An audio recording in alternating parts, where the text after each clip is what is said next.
They're schemers. Schemers trying to control their little worlds.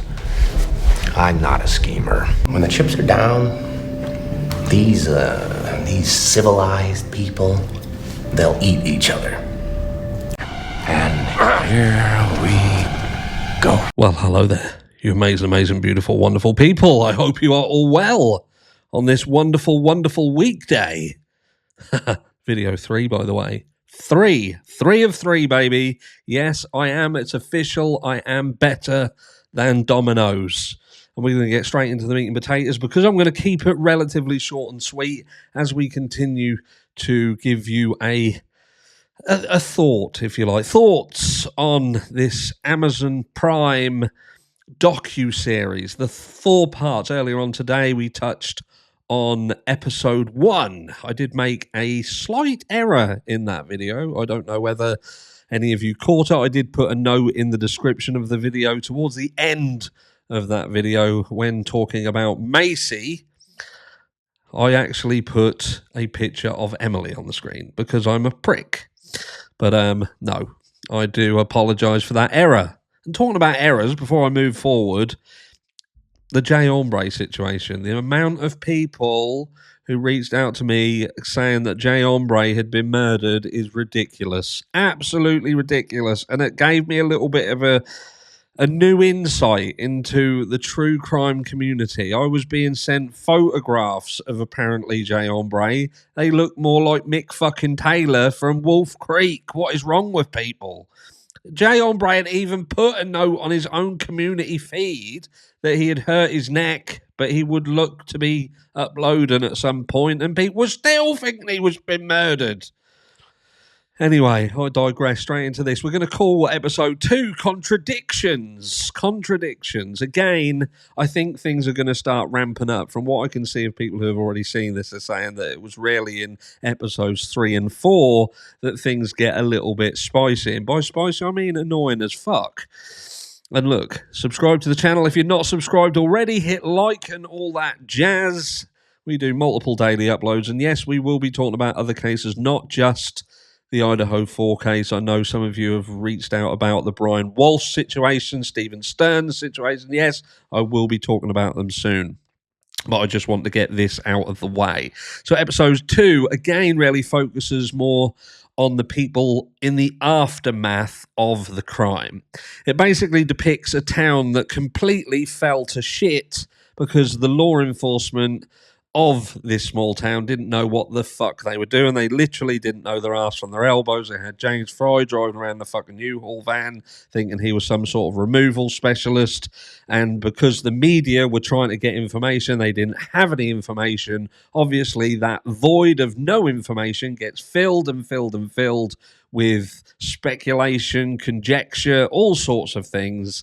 And yeah, it fell apart. And eventually it was almost like law enforcement didn't really understand that you do have to liaise with the public, for the reason being that people do want to know what's going on. There's a lot of people, students, parents, the wider general public, just want to know what is actually going on. Now, I do feel after watching this that Moscow Police Department did say that this was particularly how can I say, that was the wrong word. It was isolated, contained, isolated, a one-off. I think they did that because they didn't know what the fuck they were talking about, and they thought that, if we say that, people just go away.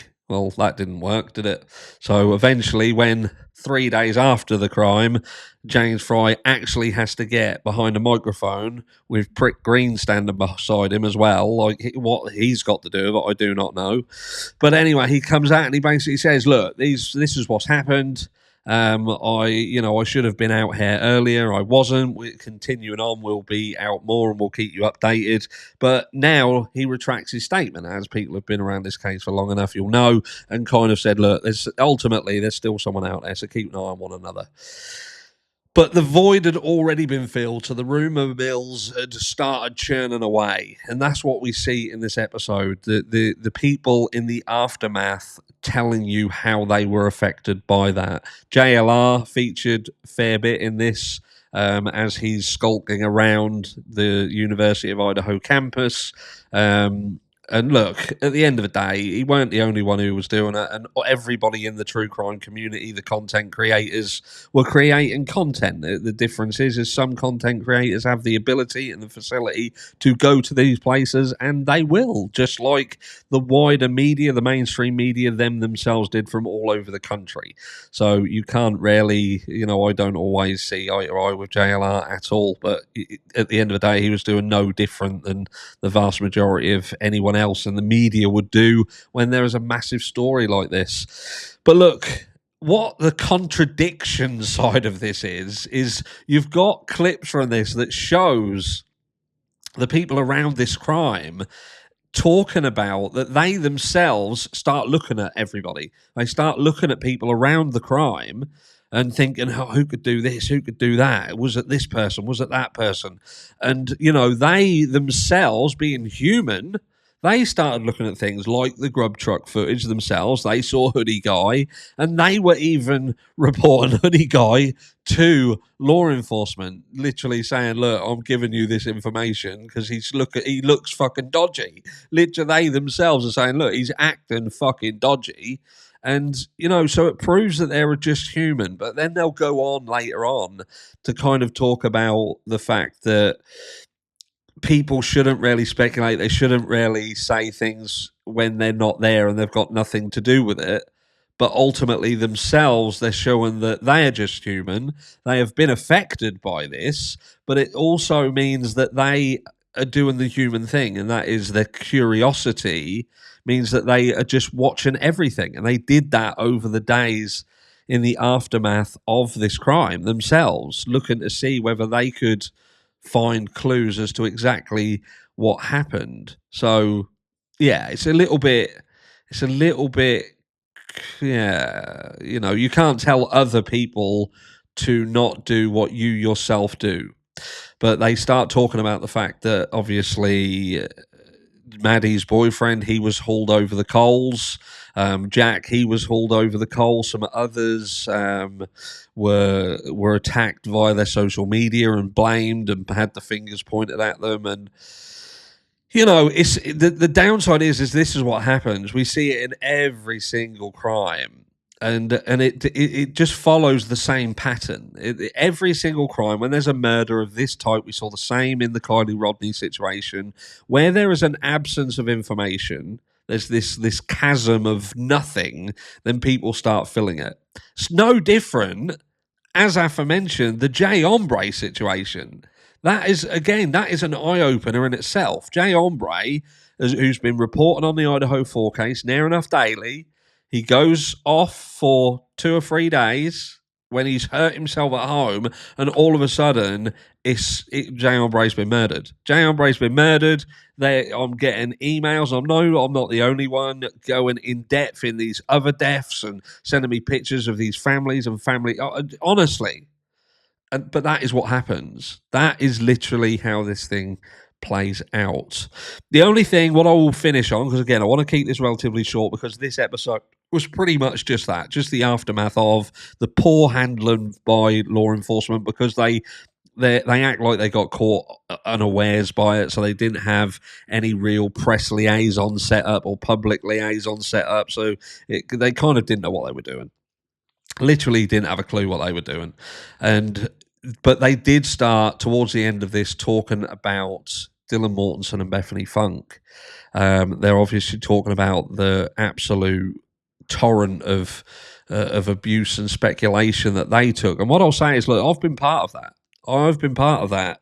And I will kind of defend that position. And that is, look, again, you're seeing a crime that you've got 4 people executed in their home and 2 people who survived. Now, we have historically seen situations very similar where it has been the roommates who have executed those in the rooms with them. It happens, and look, we are naturally curious as humans. We will look into things. We will want to know what's going on, and that will never, ever change. Now, with respect of Dylan Mortensen and Bethany Funk, these individuals, bearing in mind, we are going back 2 years now. This was started to be filmed in 2023. So that was before all of the transcripts and everything came out with respect of Dylan Mortensen and Bethany Funk not being asleep during the time of this crime. And not only the fact that they weren't asleep, but they had also seen Xana Kernodle laying in the doorway of her room. And there was still hours that surpassed with social media activity, calls and texts, photographs, videos, prior to anybody being called over to that house. So that is why Dylan Mortensen and Bethany Funk get attacked so much, because the overall situation, it just don't sit right. Especially when, again, in this documentary, they allude to the fact that they know that these individuals suffered. They know that they suffered. So this one, from what they've already learned, this is not something that happened in their sleep and they just peacefully went to sleep. You know, it weren't like a love story with old Shep the dog. Do you know what I mean? Or somebody taking their dog to the vets to be put to sleep and they sit with them as they gently go off to the farm. This is somebody going into the house and brutally attacking them, and you've got hell of a fights being put up, literally fingers nearly being detached, and people being beat the shit out of. Do you know what I mean? So these were brutal murders, and people literally in rooms feet away. And we're even now talking about the fact that people could have been running up and down the stairs to get away from people. Do you know what I mean? So that's why people question it. But look, Brian Koberger's threw the towel in. He's pled guilty, and all we can now assume is that he is the person who did it then. Whether he was leveraged, who knows? But the story around the surviving roommates and the delay in obtaining assistance in the aftermath of this crime, that will still remain an oddity, something that doesn't make sense. And I've said this before, even if these two were my own children, I would have questioned this situation, because there just has been always something around it that just sits uncomfortable, because I don't believe they wouldn't have heard anything, and I find it very difficult to understand why at least one of them wouldn't have tried to walk to at least check on a friend. Hours had passed, literally hours. I'm not talking about minutes. I'm not even talking about 1 hour, 2 hour, 3 hour, 4 hour, 5 hour, 6, 8 hours. It doesn't make sense. But anyway, so now you've had 1 and 2 today.